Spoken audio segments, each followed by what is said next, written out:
On a hill above a small village near the city of Arras stood a wooden cross that remembered men from Yorkshire and Durham who had fallen there in April 1917. What became of that memorial? What stories can we find at Hénin Hill?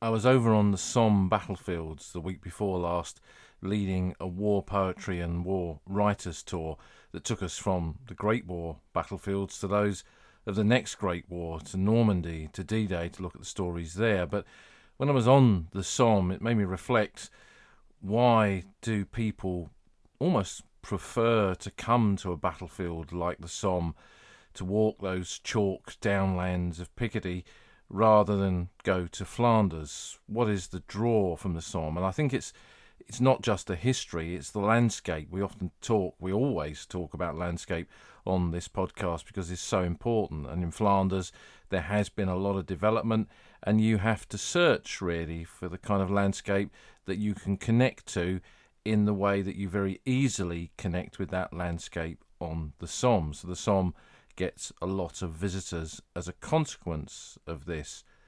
But as I was driving down from our hotel to get down to the Somme, we were staying up near Lille. We crossed over and visited part of the Arras battlefield, and it made me reflect that terrain there, that landscape there, is so similar to the Somme. It too is a rolling chalk landscape, and Arras has so much to give. There is more of the modern world with factories and the motorway and an increasing number of wind farms in that area, but it is the same kind of landscape.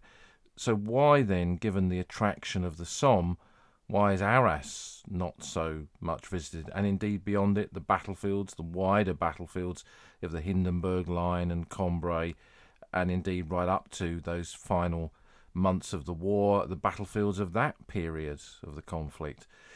Well, just focusing on Arras, I mean, Arras really is one of the easiest battlefields to get to. Like Ypres, it's very close to the Channel ports. You can be off the Eurotunnel down to Arras in around about an hour, coming straight down the motorway.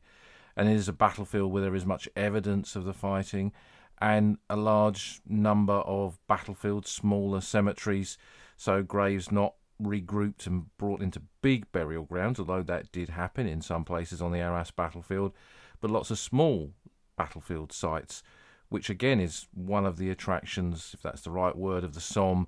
When you visit there, you've got cemeteries like the Devonshire Cemetery or Hawthorne No. 1 or the Red Ann Ridge, where you can connect with specific stories, specific periods, and often specific men who were buried in there. And that's true of Arras as well. Well, I guess probably for Arras, one of the biggest problems over many, many years, unlike the Somme, which has resulted in almost a library's worth of books, that's not true of Arras. For many, many years, there was virtually nothing. An official history, German official histories, unit histories of both sides, all of that material not easy to get, no kind of single volume. But that has improved in recent years. In the 1990s, it was begun with Jonathan Nichols' Cheerful Sacrifice, a work based on oral history interviews with veterans following in the wake of books by Martin Middlebrook and Lynn MacDonald. Jonathan put together a fantastic narrative of the Battle of Arras, full of human stories, and it rates in my mind as still one of the classic accounts of not just the Battle of Arras but the First World War. And since then there's been quite a few books on Arras. In 2007 I published my own Walking Arras, covering that particular part of the battlefield, and within that wider Battleground Europe series there's quite a few titles covering specific areas of the Arras battlefield. Recently, the late John Cooksey and Jerry Merlin worked together to produce some guides to the Arras battlefields. Jim Smithson has published a really good first volume covering the fighting in Arras and the beginning of an Arras battlefield guide as well.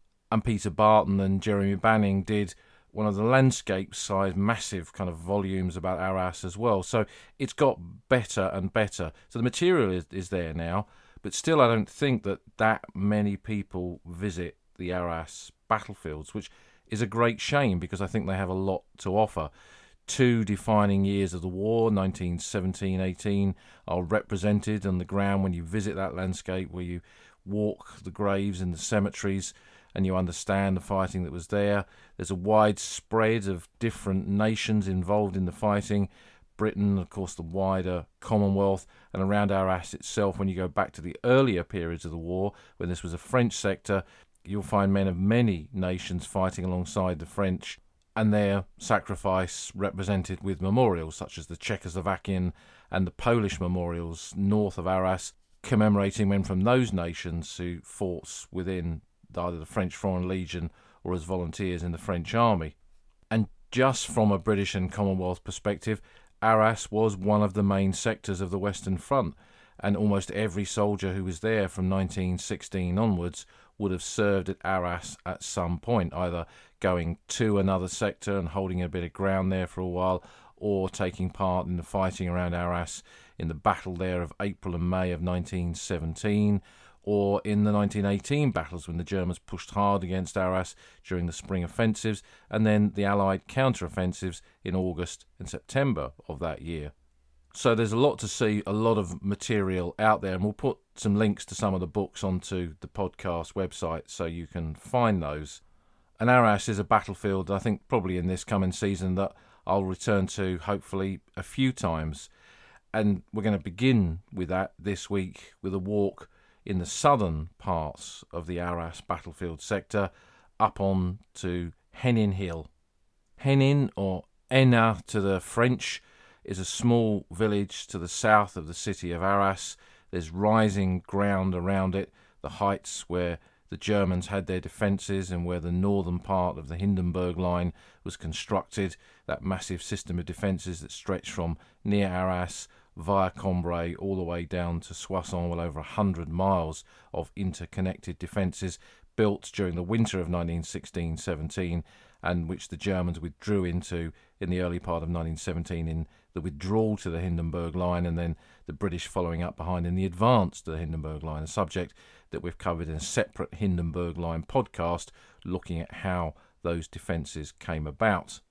And this bit of ground where we are had been under German occupation in the early phase of the Great War, and when that withdrawal by the Germans to the Hindenburg line began, there were outpost battles in villages like this as the British advanced into it and took the grounds that they would move forward to dig new trenches to begin what would become the Battle of Arras, which took place on the 9th of April 1917 in this area.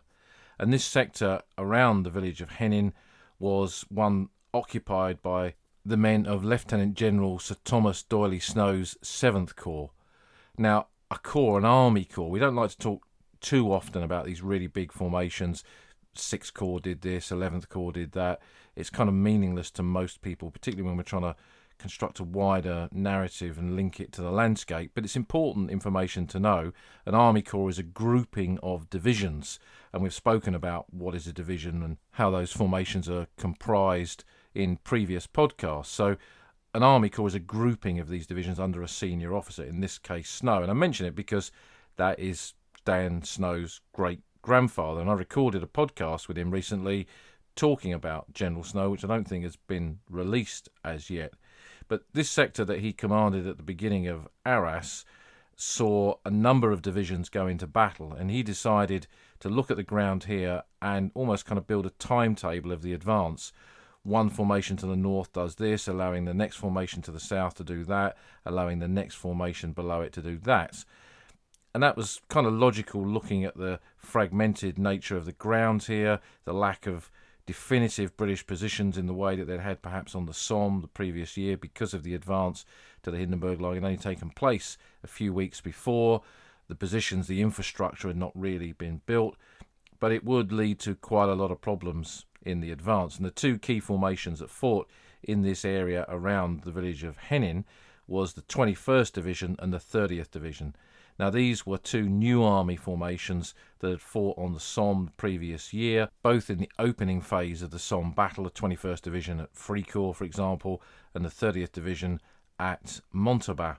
And that division, the 30th, had two entire brigades of POWs battalions, one from the King's Liverpool Regiment, the Liverpool POWs, and one from the Manchester Regiment, the Manchester POWs. And they had become veteran formations that sustained heavy casualties during the Somme fighting, and by now, 1917, had a lot of conscripts in the ranks, and the identity of them being Manchester or Liverpool battalions had weakened, had decreased quite a lot. But nevertheless, some of the men who had fought on the Somme, gained experience there, had come back and were now non-commissioned officers, or even had been commissioned from the ranks and were now serving as platoon or even company commanders in these units. The 21st had a lot of casualties in that opening phase of the Battle of the Somme. We've spoken about the 9th Battalion King's Own Yorkshire Line Infantry, and when the barrage lifts, that was a unit within that division. It too had gained vital experience, as had the whole British Expeditionary Force, really, in those battles of 1916. And here they were holding this part of the flank, with Hénin separating those two formations. And their objective here was to advance on the main Hindenburg line, breach it, and then push forward through its defences. And when it comes to the units that have been involved in the fighting, in the 30th Division, the Manchester POWs battalions have been involved in the capture of this ground, which we see in the graves in some of the cemeteries here, showing their dead from early April, prior to the main Battle of Arras. 2nd of April 1917 being a key date when a lot of these positions here were taken and the Germans withdrew back into the main defensive line. And the Liverpool POWs on the 9th of April, the beginning of the Battle of Arras attack, they were very heavily involved. So the Liverpool POWs went into action here with two of their battalions spearheading the attack. The British official history records the following account of this attack by these POWs battalions. The men went forward with confidence, but the attack was a failure. It was everywhere held up by terrific machine gun fire short of the Hindenburg wire, which, into the bargain, was now seen to be virtually untouched. The two battalions, after suffering over 200 casualties apiece, at first established themselves in shell holes more or less on the line which marked the limit of their advance.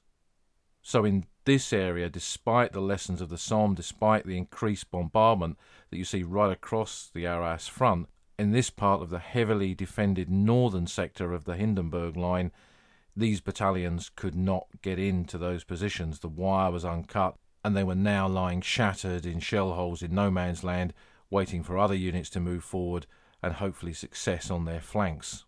Because of the timetable nature of Snow's plan here, with units in one position doing something, allowing the next unit to do it, when it came to the advance in the southern part of the battlefield here, south of Hénin, the 21st Division attack didn't go in until the afternoon, in broad daylight and very poor conditions. You've got to remember that the 9th of April 1917, temperatures were sub-zero. There was a snow blizzard to the north where the Canadians had gone in at Vimy, but that snow falling on the battlefields wasn't just in the Canadian sector, it was right across this whole part of the line. And when those battalions of the King's Own Yorkshire Line Infantry, the 9th and the 10th battalions of the 64th Brigade of the 21st Division, and I'm mentioning this because the 64th Brigade is going to come up in this story, when they went in, again the official history recalls, they moved in section columns, maintaining this formation up to the enemy's wire 1,000 yards away, because there were known to be but a few gaps in it. The steadiness and resolution of their advance across this rising and open ground won the hearty admiration of their right-hand neighbours. Now, it might have won the admiration of their neighbours, but what it meant for those men of the King's Own Yorkshire Line Infantry is they tried to cross that open ground, 1,000 yards of ground, a massive advance compared to the kind of advances that they'd seen on the Somme the previous year. In those terrible conditions, in that snow, they were vulnerable. And again, what you see is battalions going to ground in shell holes, unable to get through. But in some areas, the wire was cut sufficiently enough to allow small groups of men to get into the Hindenburg line, and those battalions fought their way through. Some got towards the second line position, but small in number. So when the battalion commanders went forward, and again, this was different to the Somme, where the battalion commanders of both these units had led them over the top in the first wave, they now hung back, let the men go in, and then they would follow up. When they went forward, they realised that their positions were too exposed, and they called these men back, back into the German front line. So at least there was a foothold there in the German forward position to allow that ground to be exploited, which it was over the course of the coming days. And in the very extreme right, the extreme southern sector, where this division, the 21st Division, went over the top on the 9th of April 1917, was a battalion of the East Yorkshire Regiment, the 1st East Yorks. They'd gone into battle with 521 officers and men. Now, the full strength of an infantry battalion is around about 1,100. When you start to look at the battles in the final years of the war, you never come across battalions at that kind of strength. And 500 or so officers and men is a much more typical composition of a battalion. Now, if you think that's 50% strength, that means that everything within that battalion, the companies and the platoons, are all under strength compared to what they would normally be if the unit was at full strength. And that has obviously an effect. And it also means that when you read the casualty lists and you see that, perhaps only 200 men became casualties here, well, in a battalion of 1,000 men, that's 20% casualties, but in a battalion of 500 men, that's a lot more. And in the 1st East Yorks, they lost over 50% of the battalion that went into action that day. So what you see in this ground around Hénin come the end of the first day of the Battle of Arras is a confused position where men are scattered, some in shell holes, some in captured parts of the Hindenburg line, but heavy losses amongst all of the battalions. And many years ago, when I was researching the 9th King's Own Yorkshire Line Infantry, I found a group photograph of their officers, and on there is the Padre, who was the Padre from the formation of the battalion coming to France, the Reverend Bouchier, and he'd seen them through that terrible experience in the opening phase of the Somme. They'd remained on the Somme front throughout the summer, on into the autumn when the rains came and turned the battlefield into a quagmire. So he'd had a tough war. And here on the 9th of April 1917, that was where this part of his war came to an end. He was wounded, going out with the stretcher bearers to try and find some of the wounded who were lying out in the shell craters or out on the battlefield, or in some cases hanging on that thick belts of wire that was in front of the main Hindenburg line, knowing that in these terrible conditions wounded men could easily freeze to death. And his wounds were caused by shell fire while he was going out onto the battlefield like that, looking for his flock, the men of his flock who'd been wounded in that attack.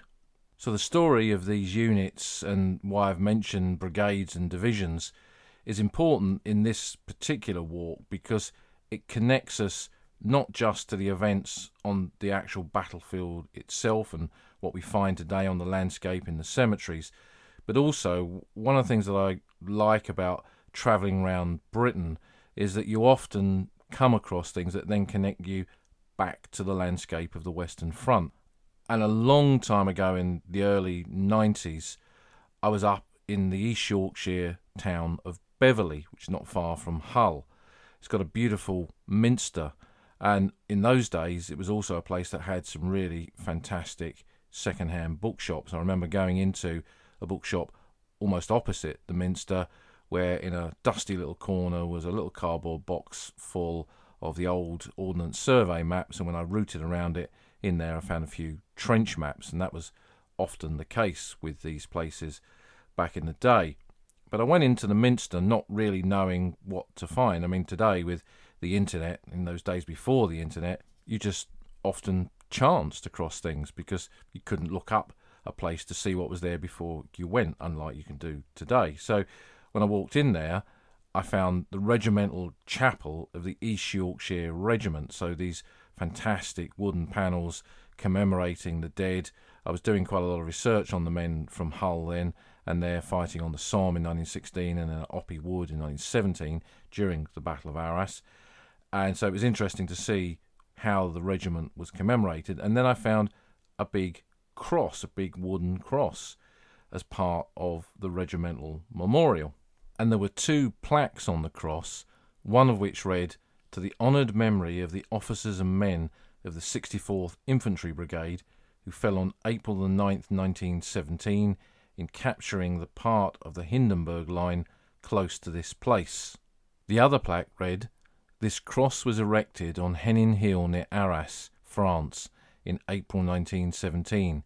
It was replaced in July 1931 by a permanent stone replica to perpetuate the memory of all ranks of the 64th Infantry Brigade who fell in the Great War, 1914 to 1918.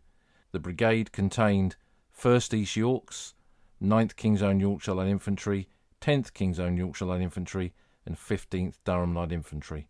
So finding that in the early 90s, my immediate thought was, where is that permanent memorial? Now the date on the cross was 1931, so that was the time in which this original memorial that I was looking at in the Minster was replaced by a more permanent one. So where was it? So I contacted John Nichols, who wrote the book on the Battle of Arras, Cheerful Sacrifice. He'd not come across it. He put me on to André Coelho, who I'd met some years before, who was the head of Souvenir Francais in Arras, had this amazing private museum in his house, and he too was a little bit perplexed.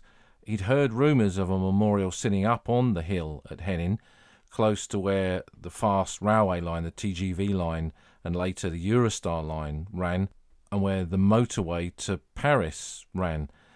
Now that was constructed in the 60s, kind of 70s period, so he wondered if perhaps the cross had just disappeared during that time. And it wasn't until I moved to France in the 90s and spent a lot of time on the Arras battlefield and began to walk it in preparation for writing my book, Walking Arras, that I chanced to cross it in a cemetery. So it is still there. More of that later in the podcast. But that's kind of where this story begins. Not on the actual battlefields, but in Beverley Minster. And since I've lived in Yorkshire, I've been back over to Beverley quite a few times. Sadly, not so many bookshops. I think only one now. But the cross is still there, and the memorial chapel to the East Yorkshire Regiment is still there. And it's an amazing place to visit. And again, for me, it's always these criss-cross paths of the Great War. What we find here often then prompts us to make a journey over there on the landscape, the battlefields of the Western Front. And we're going to head to those battlefields of the village of Hénin and Hénin Hill as we head to Arras now.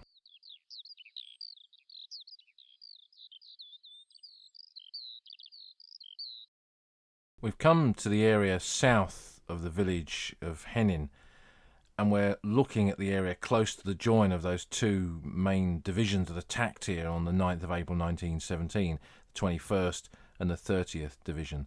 The POWs of the King's Liverpool Regiment to the north, and in this ground to the south where we're close to where those men of the 64th Brigade went into battle, the Coileys, the East Yorkshire Regiment and the Durham Light Infantry. And we can see already from here the nature of the ground here, similar to the Somme, vast open fields, the rolling chalk downlands, and the rising ground ahead of us, indicating that we're always looking at where the Hindenburg line was, because the Germans always cited those positions on the best ground for defence. This was, for them, defensive ground. These kinds of defences were built to inflict as much loss on the enemy as possible. That was their purpose. And so already we can begin to understand the nature of the ground, and that's one of the most important things that you get by walking the battlefields today. And we're starting at one of the cemeteries that are in this part of the battlefield. When you look at the Commonwealth War Graves Commission Cemetery Atlas, or you use Google Maps, and I'll put a Google map onto the podcast website so you can follow the route, you can see that in this area, typical of this Arras battlefield, there are lots and lots of small battlefield cemeteries, and that makes it an interesting landscape to walk, with some interesting discoveries in those cemeteries. And we're starting at Hénin Communal Cemetery and Extension. This burial ground was started by units of the 21st and 30th Divisions in April 1917, not just for the big attack at Arras, but in the capture of this ground a few days before.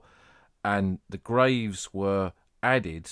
The cemetery was constructed alongside an existing civilian burial ground, which had been the common practice in the early phase of the war and in periods where you see the army moving forward, and it's yet to establish new cemeteries, proper separate military cemeteries, so it buries the dead on what is essentially already consecrated ground alongside a French civilian burial site.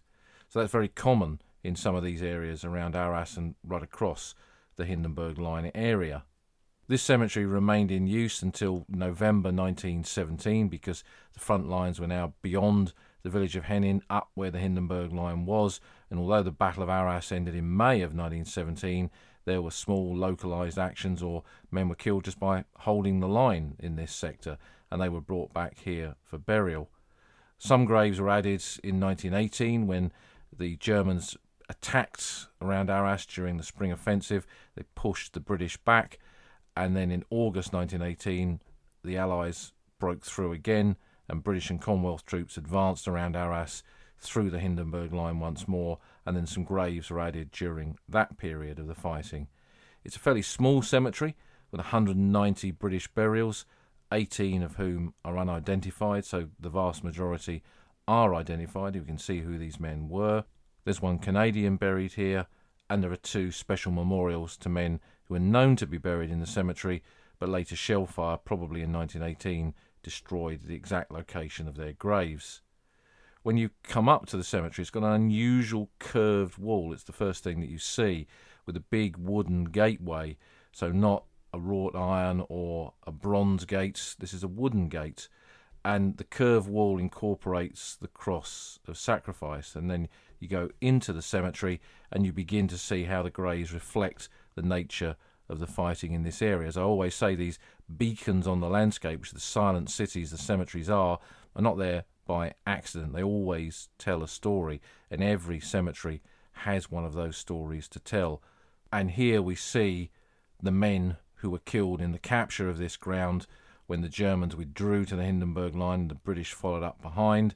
So from that classic kind of period which is depicted in the film 1917, and there's quite a few men from the 2nd Battalion, the Yorkshire Regiment, which was part of the 30th Division, the Green Howards, buried here, including a lot of men who had fought on the Somme. But one thing that always kind of catches my notice, because my dad was a gunner and I interviewed quite a lot of gunner veterans who were served in the Great War, particularly ones who were at Arras, is the number of artillery graves in here as well. And close to where the cemetery is located, particularly once the fighting moved onto the Hindenburg Line, so post the beginning of the Battle of Arras, the Royal Garrison Artillery moved their guns forward, and they had siege batteries and heavy batteries firing from positions around this village. And Malcolm Vivian, one of the veterans that I mentioned quite a lot on this podcast, who was an officer in 96 Siege Battery Royal Garrison Artillery, he served up on that high ground beyond Hénin towards Fontaine-le-Croisy, one of the next villages in German occupation. His siege guns were somewhere in this area in the latter part of the Battle of Arras in May through to the summer of 1917, and he would have gone through here on a regular basis up towards his forward observation positions, post up in the front line area where he could spot for the guns. And he had 9.2-inch howitzers in his unit, which were pretty big guns that could fire quite a few miles over this landscape, and he was up there being the eyes of the guns, really. And when we look round the cemetery, there is indeed an officer just like him, Captain Arthur West of the 213th Siege Battery Royal Garrison Artillery, killed on the 28th of April 1917, aged 24, from Portsmouth.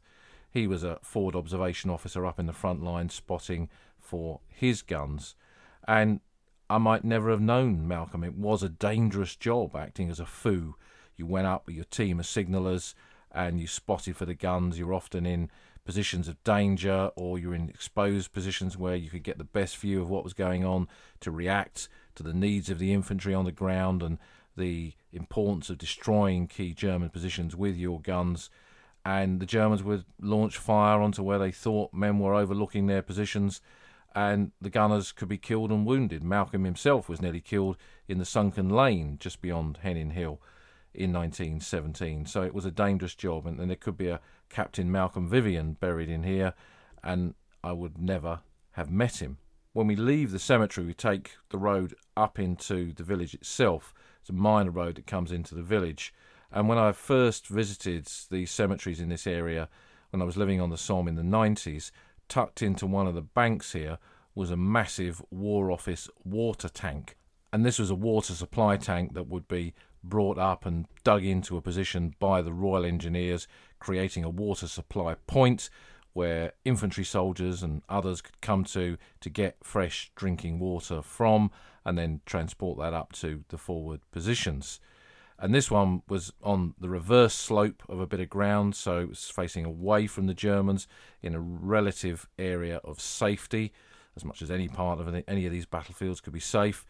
And it was so embedded in that bank that it sat there for decades and decades and decades, and disappeared sometime around about 2010. I searched for it quite recently and couldn't find it. Whether it's been covered over or finally carted off for scrap, I don't know, but it was a nice kind of reminder of the British Army's occupation of this ground during the Great War.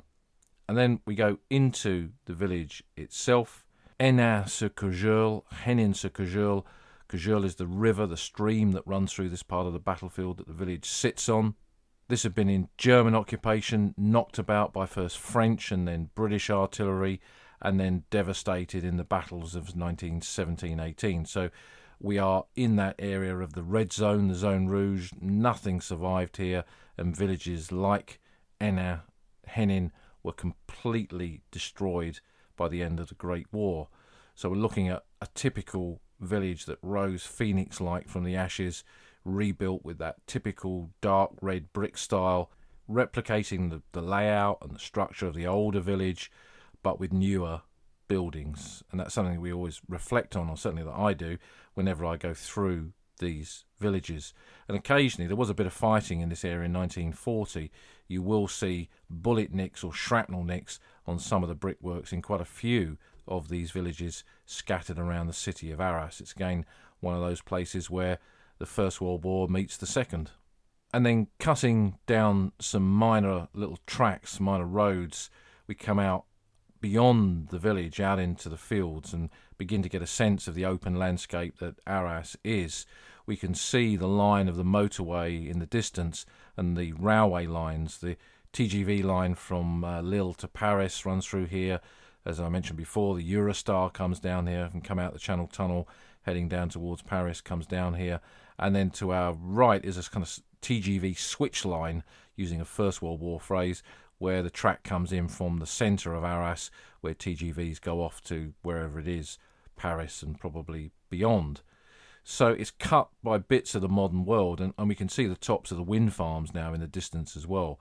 And particularly at night with the red lights flashing here, the landscape is lit up in a way that it wasn't before.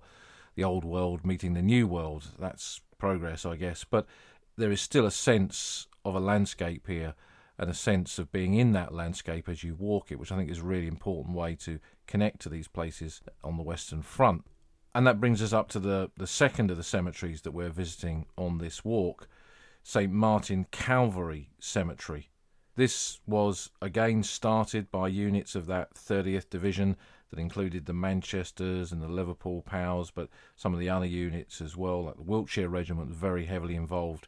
2nd Battalion Wilts in this particular area of the battlefield, and you see their graves in quite a few of the cemeteries around Hénin. So it was started in April 1917 with the beginning of the advance to the Hindenburg Line and the attack on the Hindenburg Line, and it was named after a Calvary, a figure of Christ on the cross that stood somewhere on this part of the battlefield, but that was destroyed by shell fire later in the fighting. And the cemetery remained in use until March 1918, when the Germans broke through here and captured this ground, and then was reused again in those Hindenburg Line actions of August and September of 1918, when British and Canadian units further across came through this ground, retaking this battlefield that had been lost in the spring and so heavily fought over in the previous year. Again, another smallish burial ground, 228 British burials, of which 5 are unidentified, and there are 3 Germans buried here as well, possibly buried here during that March to summer 1918 period when the Germans were in occupation of this ground. But in plot 1, row A, we've talked about the Liverpool Pals and those 2 battalions that spearheaded the assault here on the 9th of April 1917. That was the 17th and the 19th King's Liverpool Regiment, and we find 25 men from those battalions buried in that row, very much marking their sacrifice on this ground at that early stage of the Battle of Arras. And then when we look at the cap badges of the other units that are in here, we see men from particular divisions that then went on to fight in this area. Although this ground was eventually captured in those early days of Arras in April 1917, the fighting continued on the other side of the hill, basically, towards places like Wancourt or Cherisy or Fontaine. And there are men buried in here from some of the units that took part in those battles. The 18th Eastern Division, famous for its actions on the Somme, being on the Somme longer than anyone else from the summer of 1915 up until the Battle of Boom Ravine and the German withdrawal to the Hindenburg Line in 1917, and also men from the 50th Northumbrian Division, a territorial division, so a new army division, and men from a territorial division, although again by this stage of the war, with all the heavy losses the previous year, the identity of these units had been broken down. So in Northumberland battalions of the Durham Line Infantry or the Northumberland Fusiliers, you could have men from Sussex or Cornwall serving in those. And then if you looked at the Norfolks and the Suffolks or the Royal Sussex battalions that might be in the 18th Eastern Division, they could have Geordies, Scotsmen, Welshmen. The army was changing dramatically as a consequence of conscription and bringing in men to replace all those volunteers of the early phase of the war. And when I was researching some of the stories of the men buried in cemeteries like this, here I came across a little collection of graves from a particular unit of officers from a particular battalion that had been killed up on the high ground beyond where we are, but brought back here for burial. And one of those was Captain Charles Sproxton, MC. He was the adjutant of the 1st 4th Yorkshire Regiment. He was killed on the 19th of July 1917, so after the main Battle of Arras, aged 26. And he was a lad from Hull, but well educated. He'd gone to Cambridge University and been in the Cambridge Officer Training Corps, and he got a commission from that into the Greenhouse, the Yorkshire Regiment, and had served with them at the front for quite some time. Close by him is the medical officer of the same battalion. So here we have the grave of Captain John Bryden of the Royal Army Medical Corps. Now he was from Darlington, he was educated at Edinburgh University, and he'd been at the front from 1915, where he'd lost an eye and was deemed unfit for active service, but he petitioned and got permission to return to the Western Front and became the medical officer of the 1st 4th Green Howards, the Yorkshire Regiment. He died on the 27th of June 1917, aged 33, when working in his regimental aid post close to the battlefields and close to a store of British gas cylinders. They got hit by shell fire, and the chlorine gas within them came into the area where he was treating the wounded, gassing himself and some of the patients. And to save a patient, he gave up his own gas mask, but as a consequence was badly gassed and died of his wounds. So a brave officer indeed, and his family visited the grave just after the end of the war and retrieved the original wooden cross from it, which went back home, and that still survives to this day, although a replica has been made to replace it as it had fallen into quite poor condition. Now, it's interesting that his grave was recovered and a cross was recovered, because when I looked into their story, both Sproxton and Bryden, I discovered that there was notation of another burial here as well. I came across references indicating that the grave of Captain Philip Hirsch, VC, of the 1st 4th Yorkshire Regiment was buried here as well. Now, his name is on the Arras Memorial to the Missing. So while there were photographs of a cross in this cemetery, for whatever reason, a burial here was discounted and he was considered missing. So his name was added to a memorial to the missing, the Arras Memorial. Hirsch was from Leeds. He'd attended Leeds University and went straight into the army from that university when the war broke out, and he'd served with the 1st 4th Yorkshire Regiment from the time of the Battle of the Somme. He was awarded a posthumous Victoria Cross for the fighting beyond Wancourt, the ground beyond Hénin Hill, on the 23rd of April 1917, when they'd attacked the German positions around a wood in that area. He was killed.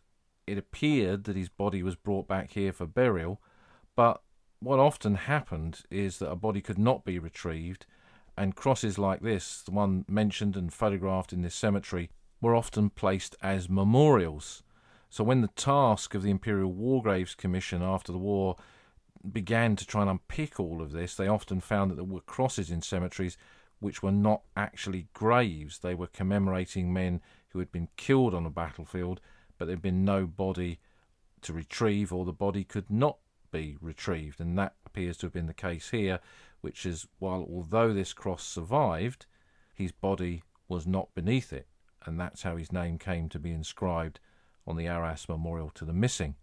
And I discovered quite a lot more about him thanks to Matthew Richardson, who was working in the Leeds archive, the Little Archive at the University of Leeds, where this great collection of First World War material was and still is, and they've got quite a lot of the Hirsch papers in that collection. It's an excellent archive that's probably a bit underused when it comes to the study of the Great War.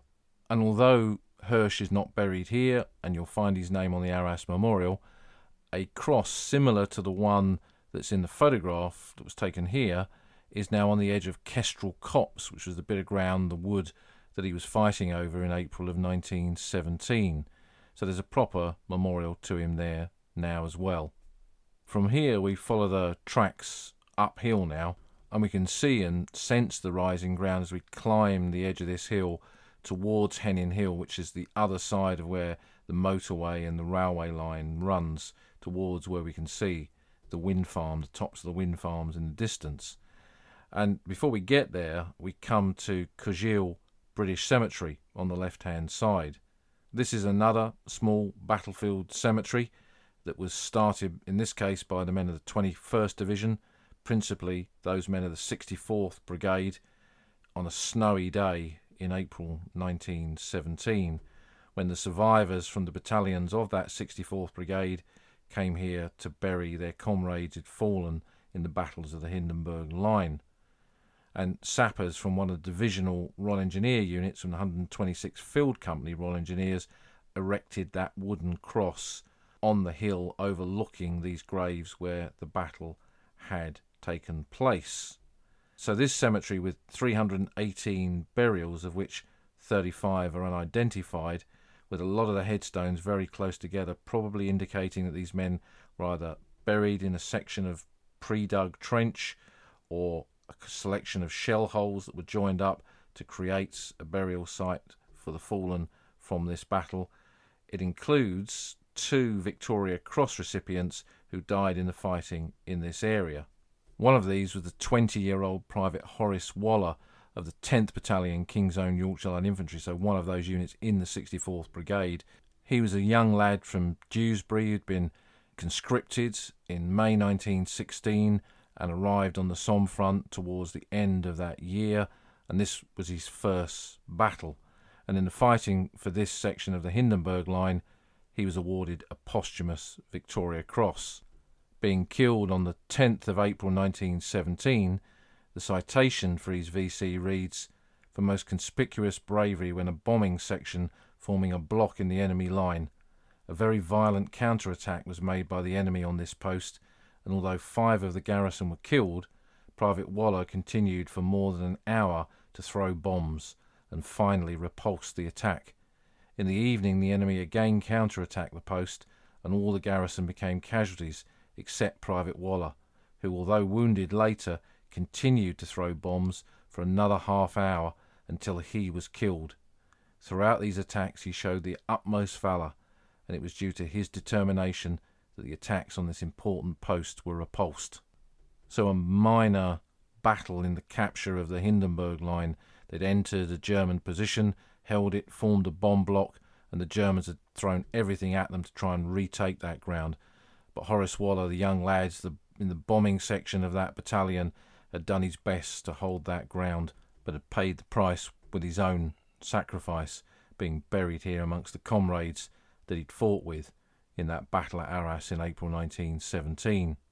The other VC recipient buried here is Captain Arthur Henderson of the 2nd Argyll and Sutherland Highlanders. There's a slightly different unit. It was actually in the 33rd Division, fighting on the other side of Hénin Hill towards Fontaine-le-Croisy, and in one of the battles on the Hindenburg Line there on the 23rd, 24th of April 1917, he was killed in the fighting leading to the award of a posthumous Victoria Cross.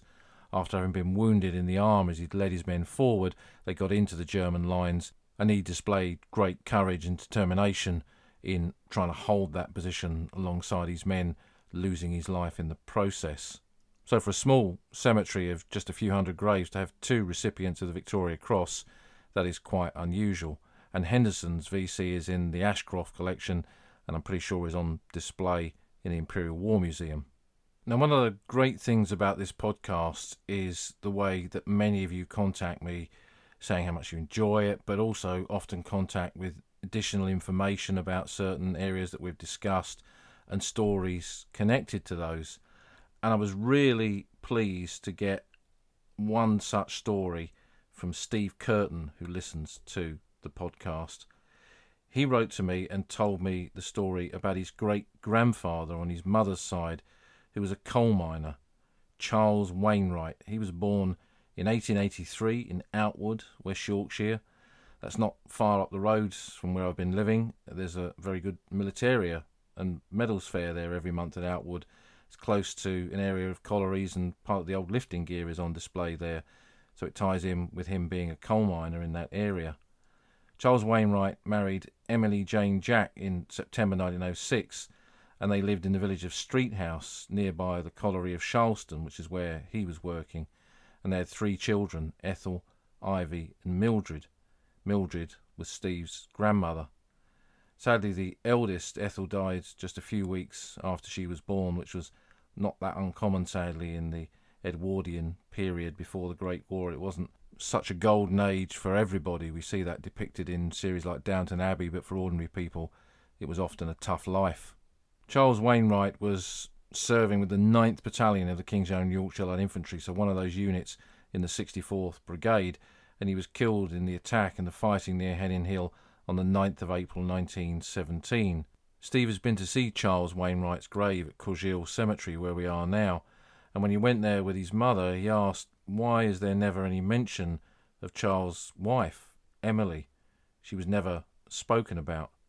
And in uncovering that story and asking those questions, he found out quite a shocking family story, that Emily, on receiving the news of her husband's death, was so overcome with grief that she walked out of the house one evening and took her own life by drowning in the lake behind the colliery.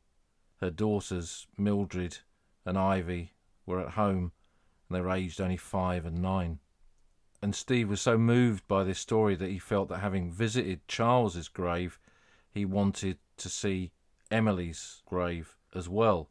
So he tracked down where she was buried, and it was in a communal pauper's grave in the cemetery at Street House. And although it was not marked, Steve has subsequently marked this with a wooden cross and a plaque. Now, he was very kind and generous in sharing this story with me, allowing me to retell this story that he's uncovered through the podcast. Now, we often talk about how women were as much victims of the Great War as the men that they lost, and this is a really terrible, dramatic and very sad example of that. And Steve shared with me as well some newspaper reports of what happened, and I'll read those for you now. A sad case of suicide was investigated by the coroner at Street House near Wakefield, following the discovery of the body of Emily Jane Wainwright, aged 33, of Belton Street, Street House. Elizabeth Jack of Bishopgate, Wakefield, widow of David Jack, innkeeper, said the woman was her daughter and widow of Charles Wainwright, who was killed in action April last. There were 2 children. Since hearing of her husband's death, she had been very depressed and used to say that she could see her husband in her dreams. Frederick Patrick of Bullen Terrace, Charleston Common, said that about 4:20 Monday afternoon he was walking round Charleston Dam when he found a shawl on the bank with a note pinned to it. He looked into the dam and saw the woman lying just below the surface of the water. He raised an alarm, and George Bailey of Albert Terrace, Charleston Common, stripped and swam to the woman and pulled her to the side. The services of Dr. Clark were secured, and artificial respiration tried, but in vain. The note was in an envelope on which were the words in Wainwright's handwriting, opened and read, and contained the following: Dear mother and sister, forgive me for what I am going to do, but it is either this or the asylum, and I cannot bear the thought that I shall spend years in there. Look after my children for me, and let them enjoy themselves, and help to forget their mother and their father. My heart is broken at leaving them, but I can't do anything to them, as I love them so well. My head is so bad that I cannot write any more, so kiss the children for me, and be good to them. A verdict was returned that Wainwright drowned herself whilst temporarily insane from grief at her husband being killed in the war. I can't thank Steve enough for sharing that research and that story, not just with me, but now through the podcast with us all.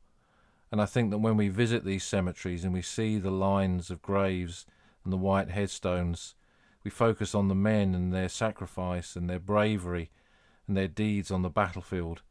As I often say in this podcast, it's important too to think of the families back home and the effect that the war had on them. The repercussions of this conflict didn't end when the fighting ended with the armistice. It went on for the survivors, it went on for the families, it went on for the widows who couldn't forget. Grief overwhelmed so many of them, and I wish that that story of Emily was an isolated one, but I suspect that it's not.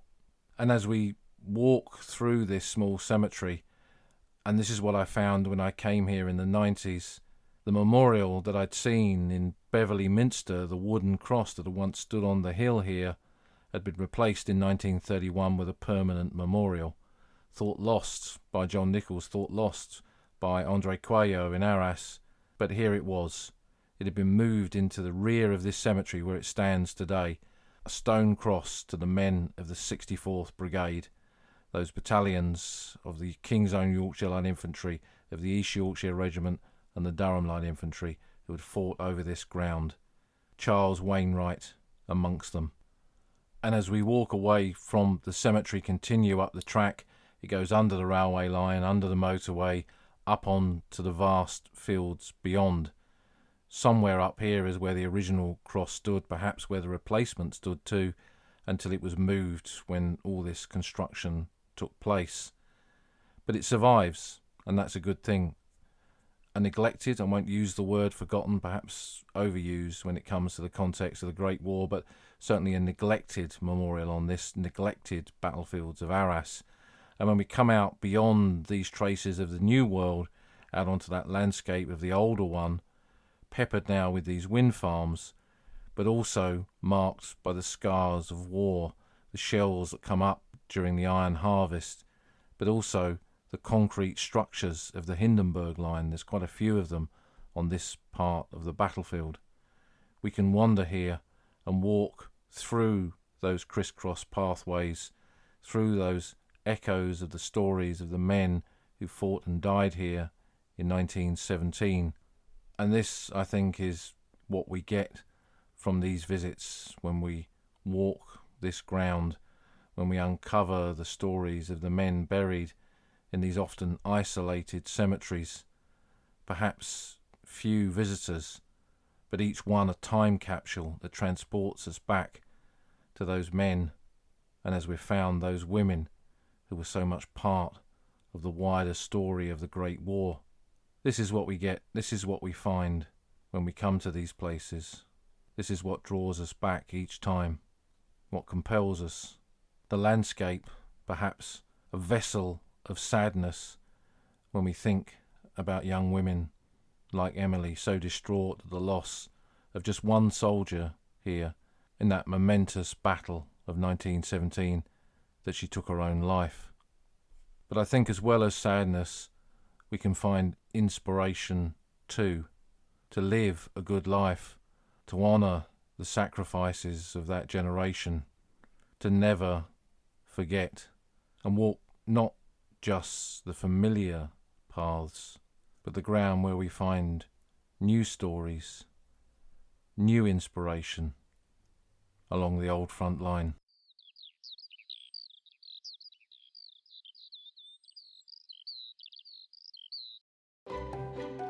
You've been listening to an episode of The Old Front Line with me, military historian Paul Reed. You can follow me on Twitter at Somcor, You can follow the podcast at Old Frontline Pod. Check out the website at oldfrontline.co.uk, where you'll find lots of podcast extras and photographs and links to books that are mentioned in the podcast. And if you feel like supporting us, you can go to our Patreon page, patreon.com/oldfrontline, or support us on Buy Me a Coffee at buymeacoffee.com/oldfrontline. Links to all of these are on our website. Thanks for listening, and we'll see you again soon.